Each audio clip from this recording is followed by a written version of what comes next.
In this video, I'm going to show you how to replace the starter on this Toyota Tacoma with a 2.4-liter engine. It's located on the driver's side of the engine where it mounts onto the transmission. Let's install this TRQ starter. Let's disconnect the negative battery terminal. Use a 10mm wrench, put it on the mounting nut. My terminal is a little bit loose here, so I'm going to have to address that. Once this is loose, you can pull the negative terminal off and set it to the side so it cannot make connection. Let's remove the wheel. You can either use a thin wall 21mm socket or use a little pry bar screwdriver. Pull this cap off. Now you can use a regular size socket to get all the 5 21mm lug nuts off.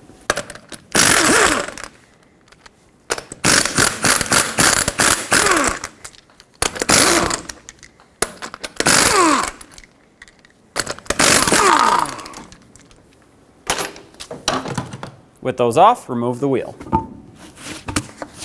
Now with the wheel off, we have much better access here. I'm going to remove this splash shield. You don't have to remove all of it. I will, just so I can get better access. You can also reach the starter from underneath, but I prefer to do it this way because I can see things a lot better. Take a trim tool and pop off all of these clips that hold the splash shield on. If any of them break, you're going to have to replace them so that this can be resecured on here. But hopefully I can save most, if not all of them.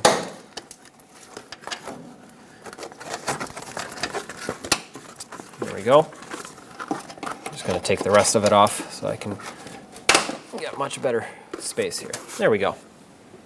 Reaching from underneath or from through the wheel well, press on this tab for the signal wire on the starter, unplug it, and now we have this cover here, which is covering the main power wire of the starter. Pop that off and you'll see a 12mm nut.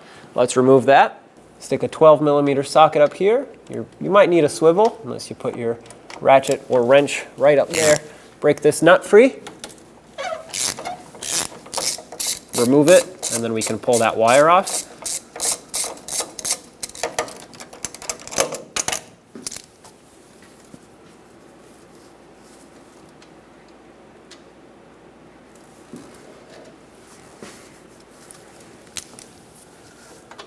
Inspect the wire to make sure it's not extremely corroded. Mine looks pretty good. The two bolts that hold on the starter are going to be the two 14mm bolts that go through the transmission into the starter. There's one right here and one up at the top right here. There it is. It's a little bit difficult to see, but not too bad to get to. I'm going to put a wrench on these, just break them free. They should not be extremely tight. There we go. Once this one is broken free and backed out a couple turns, I'm going to move to that top one because that top one is a little bit more difficult to get to. I don't want to get to it after the starter already is moving, otherwise it'll keep swiveling back and forth as I'm trying to break it free. Just to make things a little bit easier, I'm going to pull the retainer from this harness off of its mounting point to create some more space. Pull out on this little tab and push the retainer up and off of this bracket. That should allow you to move it out of the way.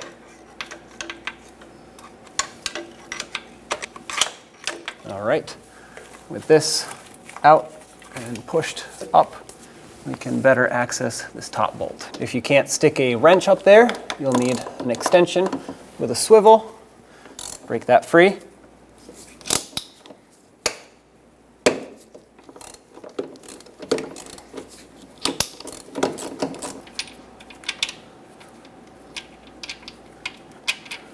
Okay, there's the top bolt. It's out.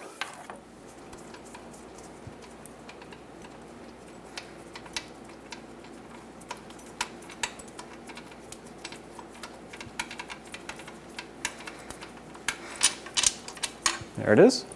Now grab onto the starter, and sometimes it gets stuck in the transmission, so you have to wiggle it to break it free. There it is.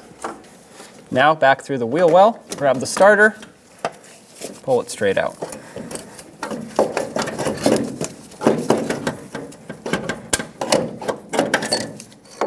There it is. Make sure the mounting area is clean on the transmission side so that the new starter has clean surface to clamp onto. Slide the new starter into position.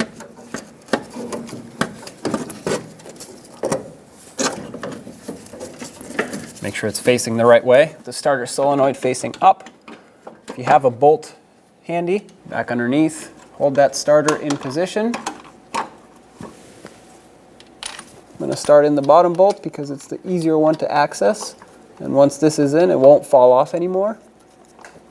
For the top one, it can just basically pivot on this bolt.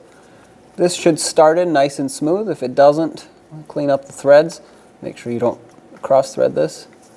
Just going to bring it in all the way. The more you can tighten this without actually tightening it, the better it'll hold it for when you put in the top one, which is the more difficult one to reach. There we go. Still moves around a little bit, so let's get that top one in. Install the top bolt.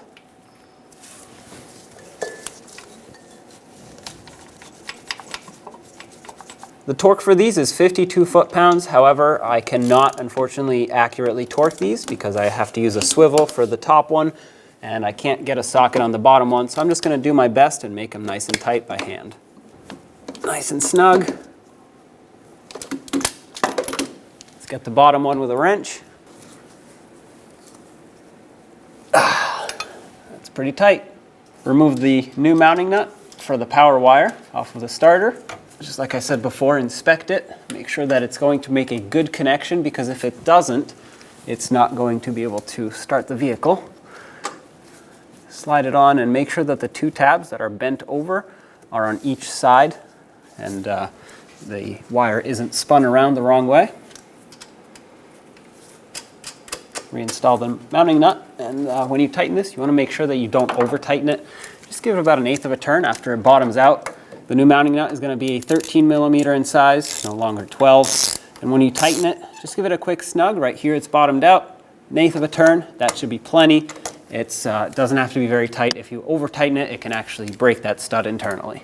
Bring in this plastic cap that goes over the wire. Hopefully yours is not broken. Sometimes these break, but basically snap it on to the wire as well as the starter.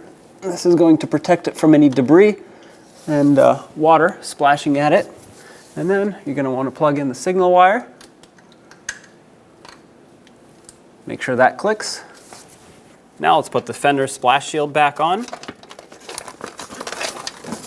Clip it on to any of the push clips that you took off. And if any of them broke, make sure you replace them, otherwise this is going to flap around and it could hit the wheel, get caught. You don't want to do any of that. You get the wheel back on.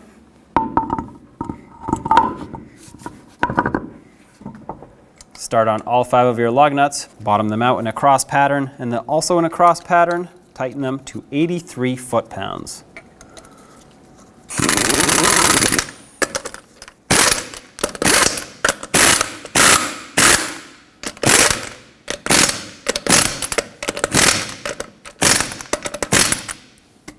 Once again, 83 foot-pounds for all these lug nuts in a cross pattern.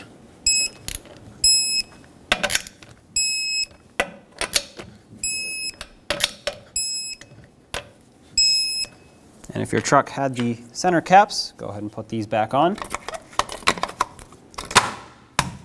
Let's reconnect the battery. Take that negative terminal, put it on. Might make a little spark, and then tighten it up. And you want to make sure that you don't over tighten it, otherwise it can stretch the terminal. And once you feel it bottom out about here, just give it a little extra. Now, this terminal is in very poor condition, but usually you should not be able to move it around at all. If you can't spin it, kind of like this, you know that it's tight enough. There you have it. Test out the starter, make sure everything's good. When only the best will do, demand TRQ. The only company that lets you view before you do. TRQ is committed to offering the highest quality aftermarket auto parts that are engineered for peace of mind. Thanks for using and viewing with TRQ.